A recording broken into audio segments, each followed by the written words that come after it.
You can change a belief you've had your whole life, 50 years, and change it in 10 minutes. A window sort of opens up and you can drop in a new belief in 5 minutes. Subconscious mind can process 40 million nerve impulses every second. It's extremely fast.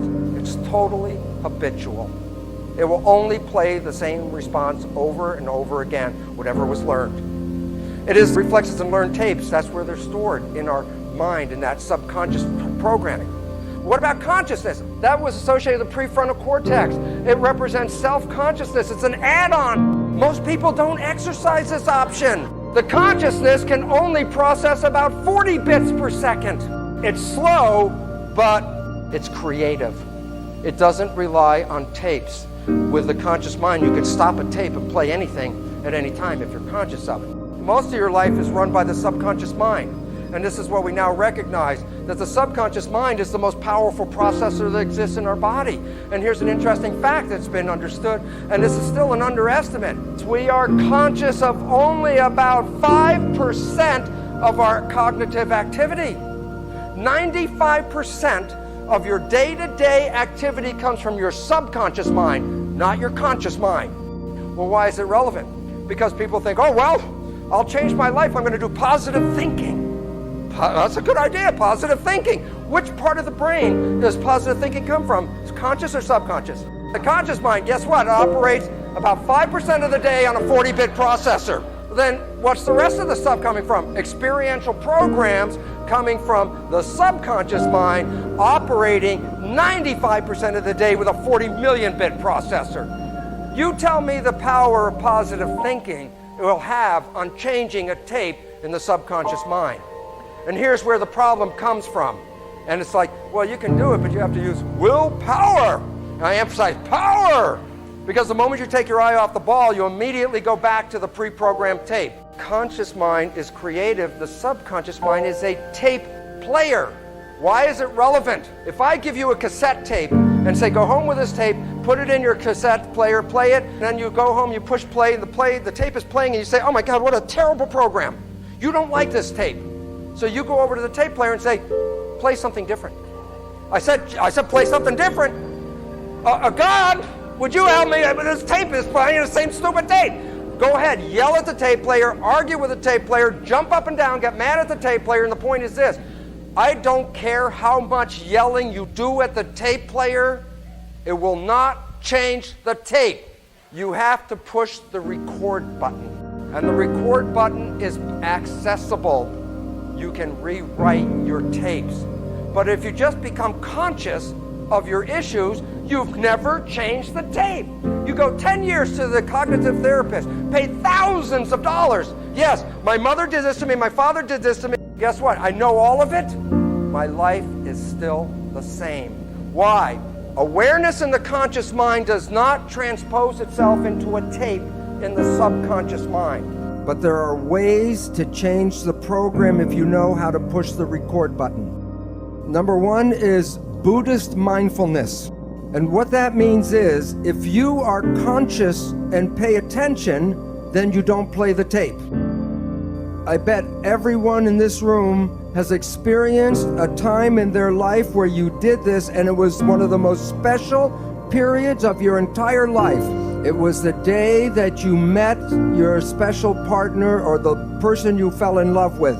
I bet you were happier and healthier than you ever were, even from the day before you met them. And I call this the honeymoon period. Why was your life and your honeymoon so beautiful? The day before you meet this person, how long did it take you to get dressed? 5 minutes, you put your clothes on, you're out. How long did it take you to eat your dinner? A few minutes, and then you wipe your face with your sleeve. But now, today, you meet your special love. You're going to go on a date. How long does it take you to get dressed? Be an hour or more. And then you go to dinner, and I bet you remember every rule of etiquette.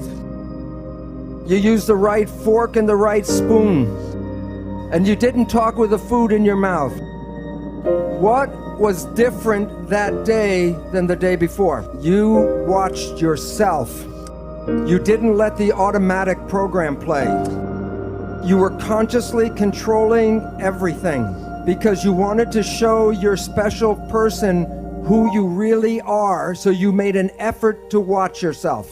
Time goes on, and then your life comes back in, and you start to get busy, and your mind starts to think about the job or the world or whatever it is. So while you're thinking with your conscious mind, then you're behaving with which mind? The subconscious mind. Whose programs are in the subconscious mind, yours or somebody else's? So your friend comes up and asks you a loving question, and your mind is thinking of something, and then you respond like your parent to them, and they look at you like, what kind of behavior is that? Did you see the response, yes or no? So you say, what are you talking about? And then the arguments begin, because now you're communicating as a different person. You're not communicating with the person you believe you are in your conscious mind. So if you were the child in the store at 6 and you were told you do not deserve, and then you're on your job in a little tiny room doing a little job, and you're thinking, I'm better than this, I should be running the company. And while they're thinking that, they're doing a job. Who's running the job? The subconscious. And what is the subconscious program? You do not deserve, so you make mistakes. Subconscious job is to create the reality of the program. So your life does not reflect what you want, it reflects the program you were given. So one way out is consciousness. Just be conscious and then you don't play the tape. A second way out, clinical hypnotherapy. Because that puts you back in the same brain state that you were in the learning period. And then you can put a new program and rewrite the tape. Third way, which is some people get it and it's very powerful, but I wouldn't recommend it, is tremendous emotional shock. Something happens in your life and it's so dramatic that after that moment, you're not going to be the same person. The subconscious got it right there. After you're 7, how do you learn? Habituation. How'd you learn the ABCs or the times table? You had to repeat it and repeat it and repeat it, and finally you got it, and then you know how to do it. You want to drive a car? You have to practice and practice, and then you learn how to do it. Create a habit. And at first it seems like a struggle because it's new to the subconscious mind, but hey, you didn't learn ABCD the first time you said it. But after you do it for a repetition period, it will be so natural that if you're not doing it, your subconscious mind go, hey, what's happening? We're not doing it. And the newer one and the better one is a whole new field of belief change modalities, which are also associated with what's called energy psychology. These are wonderful because basically it's a form of super learning. And what's neat about it, the conventional things like hypnosis or habituation, there's a time element that takes a long time. But these new belief change modalities, like a super learning experience, you can change a belief you've had your whole life, 50 years, and change it in 10 minutes.